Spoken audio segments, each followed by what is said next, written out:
Yan guys, ngayon naman nandito naman tayo ngayon sa Laguna. Tignan nyo, daming bunga ng ampalaya. Wow. Kung kahapon, puro sibuyas. Ngayon, puro ampalaya naman iuwi natin. Charot. Ang daming bunga. Oh. Kahit isang pwede. Huwag mong didikit sa ano ha, na-sprayan yan eh. Huwag na lang kulang. Kumitas ka na, may kamatis ka na. Yung itlog mo, lagay mo to. Yung itlog mo. Nakakaano no to, no? Nakakaanong pitasin. Okay lang, saka mag-anak naman natin yan eh, kahit pitasin mo yan. Kaso, na-sprayan lang. Malas lang talaga yung punta na. Laki oh. Pero ano na yan, not good na yan. Dilaw na eh. Oh, grabe oh. Parang iba yung pagkakahawak mo ng ampalaya. Parang iba yung nasa isip mo ng paghawak mo ng ampalaya.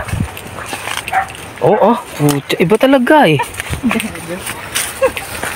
May iba eh. Oh, grabe oh. Dahil naman ang laki eh. Ay, ayan oh, pintog na pintog ha. Huh?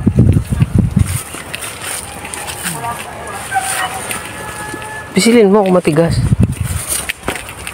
pisilin ko. Saan yung bibisilin ko?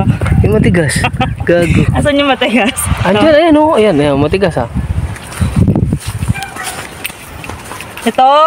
Ang talaga. Ah, grabe naman yan. Puti. Ay, ito. Diretso yun, alam ko Ano eh. ba sa'yo? Diretso yun eh. Hindi, tabingi pa rin yan. Ito, pwede na. Tabingi. Sabi. Tapos, ito naman guys. Opo naman siya. Yan. Ang galing eh, no? Ito mga opo naman.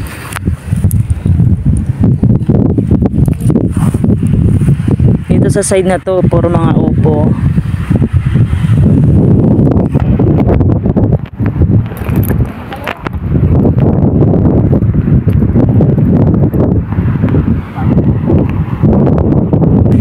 At eto nga guys, sa bandang dulo ng taniman nila, andito na ang lawa ng Laguna.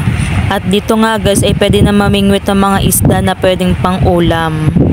O san ka pa, kompletong kompleto na. May gulay na, may palaisdaan pa. Napakasarap talaga mamuhay sa ganitong klase ng lugar. At bukod pa doon ay meron pa ditong napakasariwang hangin. At dito nga ay kitang-kita na ang bundok Makiling. Ayun o. Sino mo, hindi, kanina pa yung ulap pero hindi nauubos. Ayaw ipakita yung tuktok niya. Diba? Doon ko magtataka, yung ulap umuusog ko pero hindi nauubos. Bakit? Parang ano, parang ayun. Ayaw umuubos sa pakita ng dulo.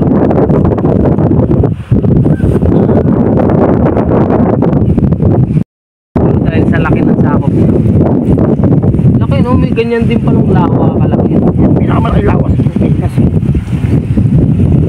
Oo, kita-kita sa mapa yan eh. Makalawa lang yun. Ay, yun naman, alat yun. Sa taan. Ito talaga, tabang talaga to. Mag-wall ka dyan, dulo niyan. Manila. Isipin mo no, putik na yan no. Tabang siya no, hindi siya alat. Pero sigurado yan, yung ganyan, yung mga malapit sa dagat, naniligaw ang alat dyan. Maguntang Ilog Pasig. Hindi, Manila Bay. basta yung mga malapit sa kaso, hindi, alam ko sarado talaga to eh. Sarado. Doon nga ang tagos nga niyan sa Binangonan. Na Pasig nga. Kaya nga, pero sarado siya, walang... Dito sarado yung sa parteng Laguna. At ayan nga guys, nagdedebatehan na ang magtito. Hanggang dito na lang muna ang aking video. Salamat sa panonood.